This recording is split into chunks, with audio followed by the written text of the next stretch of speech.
Hello everybody, and welcome back to Odin's movie blog. I am the critic who is a cynic. Hope you're doing well, and today is a little bit of a follow-up video to yesterday's breaking news that Warner Brothers had officially taken Tenet off of the release calendar, putting it into the to-be-determined category, saying it has been delayed indefinitely, and that they will imminently be deciding on a new release date for it. We've seemed to have gotten a couple of updates on that from Warner Brothers, and also likely what's going to be the future, or at least the very short-term, potentially long-term future of the box office as we know it. And as you all know, I used to cover box office numbers every single weekend. I had an entire video dedicated on the Geeks and Gamers channel to breaking down the box office numbers, and there was a system that I would use because what I noticed from breaking down numbers and doing math on it was that usually within the first 2 weeks or so, you could determine how much a movie would make by the end of its run by saying, okay, if it basically if it overperforms, if it does better than expected, this is the number that we can expect, best case scenario, and if it underperforms, this is the worst case scenario. And most films would tend to fall in between those two numbers, with very few exceptions. Obviously, there's some that far exceed expectations, and others that, of course, far go below the expectations that were there. Now, the problem that we're finding ourselves into, though, is exactly this bit of news that has since come out, or this clarification that has come out from Warner Brothers.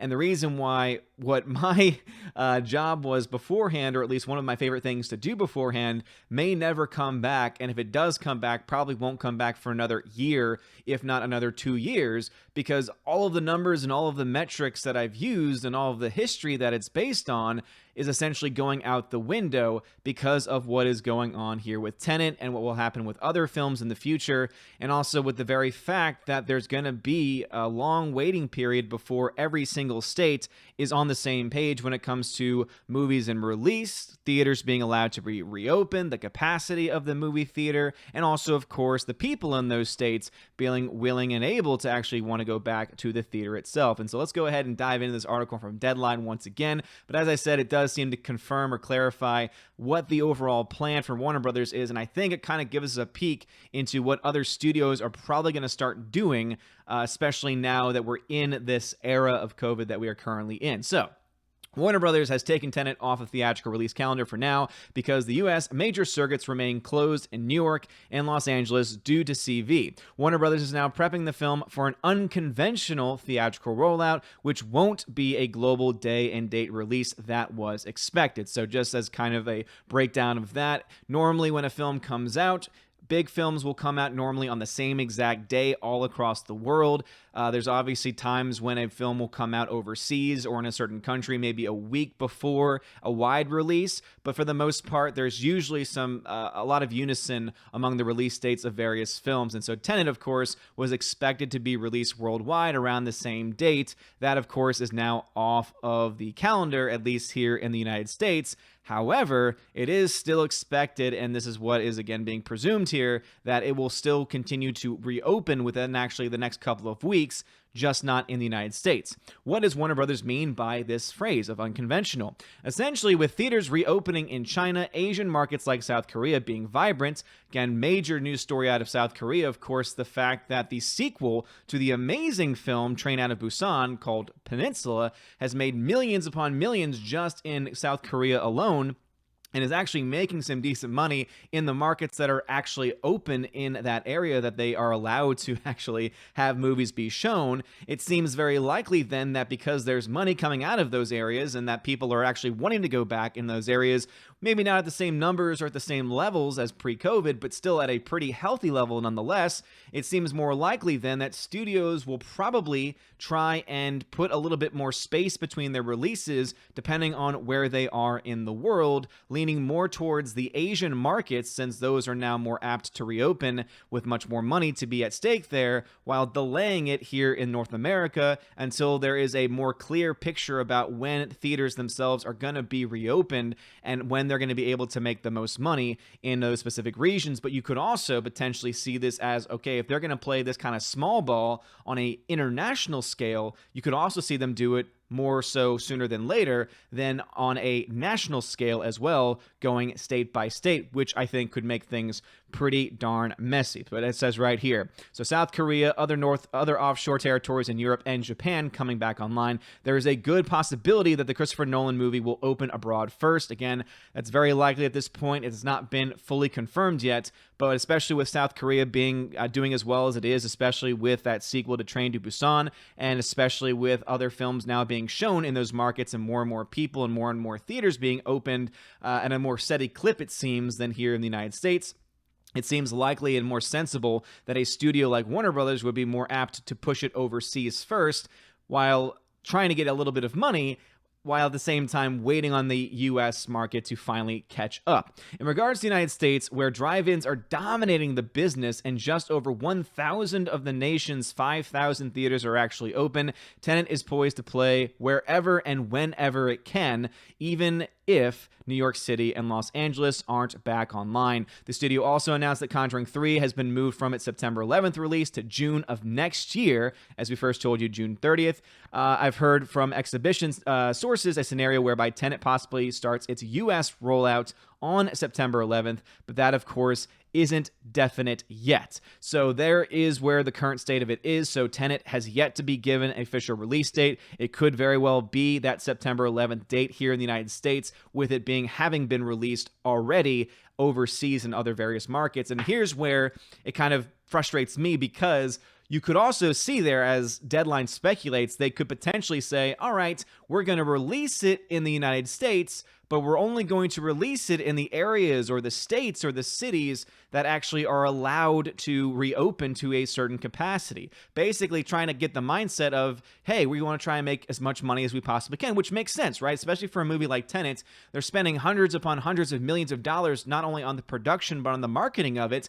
And remember that they are the ones that have to essentially make deals and contracts with the movie theater chains, because those first 2 weeks are always crucial for the studios, because those first 2 weekends are when they get around 90% of the entire box office take. For every $9 you spend, or rather for every $10 movie ticket, on those first 2 weekends, the studio gets $9 of that $10 ticket, while the theater only gets $1, which is why they charge as much as they do for popcorn and soft drinks. But if you start to see this more delayed rollout, where it's, of course, being released in other countries, that won't have much of an impact on it. But what if you release the film and only certain theaters in certain states are able to actually show it, and you're able to get those deals with them to get that great sweet moolah coming in those first 2 weekends, but then let's say you can't open up in California yet, or you can't open up in New York either.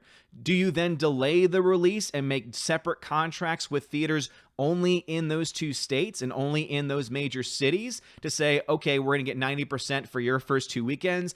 And as you can see, this is the reason why it's not just very complex from a how are the logistics of all this going to work perspective, but also for someone like me, right? And for anyone that follows the box office, it's essentially now going to be impossible. And as I said, probably for the next year or 2 years, if this is the mindset going forward, because much of the model that I base my predictions on is very, very, very reliant on those first 2 weekends. But if you have the movie opening at different times in this one country of the United States, at different states at different times, and then of course the rates are different than they were before, are there going to be new deals? Are there going to be in a situation where they make more for a longer period of time than the theaters do to try and make up for any lost revenue? Are we going to see them try and make a deal, and this is what I've suspected for a while, with the studios and the theaters? Are they going to try and make a deal so that they can have a shorter window of having to show their movies only in theaters? Are they going to try and get it onto video on demand services more quickly than they did before? For those that are not aware, there's a 3-month window right now where once a movie releases in theaters, it can only stay in theaters and cannot go online until that 3-month period has passed. And again, this has been a relationship and has been an agreement between the studios and the theater chains for a long time now. Now, in the age of COVID, that's going to have to change, of course, because the movie theaters are not going to be making as much money for a very long time, if not ever. I mean, someone in the comment section, I think, made a good point saying, I don't think they're ever going to get back to the same levels they were prior to this time. And I think that there's a very good argument argument to be made there, because even if Tenet were to open up this weekend in all the theaters that are available, even if you were to get Black Widow in there, Wonder Woman 1984, Mulan, right? Any of the big tentpole movies that would bring normally a lot of people into a theater on a weekend, you're not going to see those same numbers. You're not going to see those same crowds. And that's not just because of the restrictions that states and governors or mayors that are putting onto those theaters. It's also because people have changed, right? We now live in an era where so many of us are more, one, aware of how viruses work, of how all these different things work around us, the impact that our choices can have on other people, but also, too, people are more scared, right? Because we obviously live in a country where it's always about fear-mongering, right? It's never about what the truth is, because the truth is going to be somewhere in the middle, right? That's where I've always kind of tried to put my position, is that you have two extremes, some people that are completely anti, saying it's all a hoax, which I have no time for you, and on the other side, it's the people that saying it's the end of the world, and guess what? I have no time for you either, and here I am in the middle saying, no, something's going on and something should be done about it, but I don't think we should be freaking out about it, and I think that we should allow businesses to reopen, and I think that we should, for the most part, go about our daily lives as we normally would, just hopefully now being more aware of, hey, maybe I should wash my hands more often, maybe I should be more aware of when I'm sick to stay home and not spread these things across, with the people that I work with, or especially with schools. Hey, if a student is sick, don't bring them to school, don't allow them to come, because then they're going to spread that around the school, and then it's just going to have a tremendous impact. So because we now live in that era, though, where hopefully we're a little bit more cognizant, we're a little bit more, cautious about these things. What that means is that the numbers are going to be limited no matter what the governments decide, right? No matter what movie comes out, no matter when it comes out, people are going to be a lot more cautious about going in general, just because of the way things currently are. And getting back to where this really screws up with my whole goal and my whole plan, and the thing that I love to do, is that essentially I'm not going to be able to predict any box office numbers probably for another year or two, because with those two first weeks now completely gone, right? Because even if you do get 2 weeks in most theaters, right, in 90% of theaters, that's 10% of numbers that normally would be there that aren't, which means that they will eventually come into play later down the line. But that means that the math and the way that I worked it out beforehand is not going to be as reliable as it once was. And that makes me very sad, because as you all know, not only am I a fan of movies, not only am I a fan of going to see movies in an actual theater, I love seeing movies opening night, especially if it's a film that I think is going to be great, fun, original, just damn entertaining. But also it means that it's just basically the end of the box office as we know it. There's a lot of channels and people and personalities that have been covering the box office for a long time. Some of them have been more right than they were. Some of them have been more wrong than they were. But no matter what happens, essentially, we are not going to really have a position. And anyone that predicts box office stuff is not going to have a position either, because now everything is a coin flip. Now it's going to be impossible to really predict how well a film's gonna do, and also how much a movie's gonna make, right? Because the old rule of thumb used to be, okay, we're gonna take half of whatever our production budget is and add that on to our production budget and spend that on marketing, right? So if we spend $100 million on our production budget, all right, let's spend $50 million or so on our actual marketing. That's probably gonna have to change now. And so because that number has to change, it means the numbers that we used to have access to, and it used to be pretty reliable, would be a certain number, is now no longer at play. And so basically what all of this means is that things are going to be crazy. Movies are going to get released at random times all across the world. You're not going to see the one-day opening all across the world at the same exact time. That's going to be likely for probably another 6 months to 12 months, I would imagine, where you're not going to get this universal release schedule, because just the fact that every country has different rules and regulations, and many countries are still not in the process of being open right now, especially looking at various states here in the United States, especially of course, in California and New York. And I think California is starting to allow certain things to reopen overall, but it's a hot mess. So we'll see what happens. Again, the next real major player that's going to let us know anything about what's going on is going to be AMC, because they're the ones that said we're reopening theaters, 450 out of the 650 we have on July 30th at the end of July, opening up the rest about a week or so later. And I have some friends that I worked with when I was at AMC that are still a part of it, that are still a part of the managerial staff, and they said that's all they know. So they don't know any more than what we know based on news reports. So it's going to be a crazy time to live in. And I know that some people are happy to see this because they want to see the Hollywood elites die off and they want to see the Hollywood elites lose money, etc. And hey, I understand that, man. I feel that, right? I feel that, you know, these overpaid actors and actresses and these overpaid directors, etc., right? I think that, you know, seeing them being brought down a peg is overall a good thing. The problem is that sometimes we forget there's lesser people, right? They're the people that work behind the scenes. They're the people that do the lighting. They're the people that, you know, are just every day working paycheck to paycheck that are not a part of this elite class, who are going to be the ones most impacted by all of this, by not having as much work, by not being paid maybe as much as they once were. And then you think about, of course, the movie theaters themselves. You know, some people get caught up by saying, well, one of these is owned by China, or at least has a lot of shares that are owned by China. It's like, hey, look, I get it, man. I understand it. I'm critical of China all day long. But let's also not forget that there's now been, you know, thousands upon thousands of workers that were either maybe retired and their only job that could fit their schedule because of the hours that were allowed were movie theaters. And those have been gone for a few months now. High schoolers, right? Some of their first jobs usually were at a movie theater. That's gone now. So there's just so many other things that impact this, and I think sometimes we don't see the forest for the trees, or we don't see the full picture and the full impact on this because, again, as I said, it obviously is going to have an impact on the higher ups. It's going to have an impact on the major players. But even going down to people like me, right, someone that just does this for fun, that makes YouTube videos that some people like and some people don't like, you know, this is even going to impact me, because one of the best things that I've ever done, or one of the most, at least one of my favorite things that I've ever done on my channel and on Geeks and Gamers that got me into Geeks and Gamers, is now essentially going to be a thing of the past with the box office breakdowns. Because with these numbers changing, with these release dates changing, with these percentages that are going to probably have to change too, gone are the days when we would be able to predict how well a movie was going to do. And it's going to be at least a year or two until it gets close to being back to normal. And guess what? Even after a year or two, there's no guarantee that it's going to ever be back to normal, because the box office was already shrinking every single year. This could just be that nail in the coffin that's going to say, all right, now we're going to see even less numbers. And it's hard to predict. And I don't like that. I like to be able to predict things. I like to be able to use things like mathematics and logic to figure things out. But we're kind of in this place where we're, you know, swimming upstream without a paddle.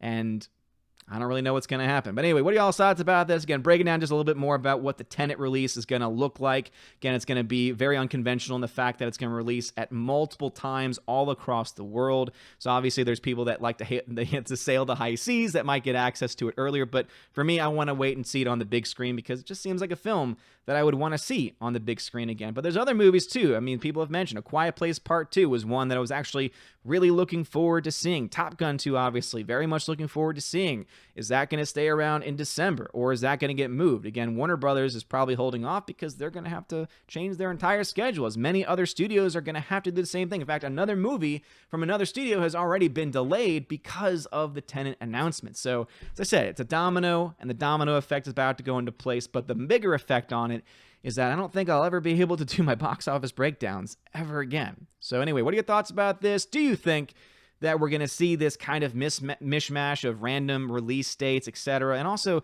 do you think the box office is ever going to get even close to what it once was? Or do you think the importance of the box office has now completely gone away? Let me know your thoughts about this and anything I mentioned in the comment section below. If you like this video, smash that like button, hit that subscribe. It helps out a lot. You're all amazing and beautiful people. Have a wonderful day. And as always, God bless. And now a huge shout out to all of my Patreon members: Albertus Magnus, Animation Commentator, Brian P., David Bobrizik, Dion, DivX, Enrique Evangelista, Father Christopher Miller, hail to you, Father, Frank the Tank and the Shawhan Wiener Dog Clan, Harold Francis, the Honker Chonker Funky Monkey, Inflamed Wood, Trap Productions, Jason Clark, Jacob Juice, Jeffrey Toon, Jonathan Carney, Kenneth Camille, Lady T, Laura Story, who is the modern Major General, Mad Mitch Dunaway, Mike Jackson, Mr. Peabody and his evil twin with the beautiful hair,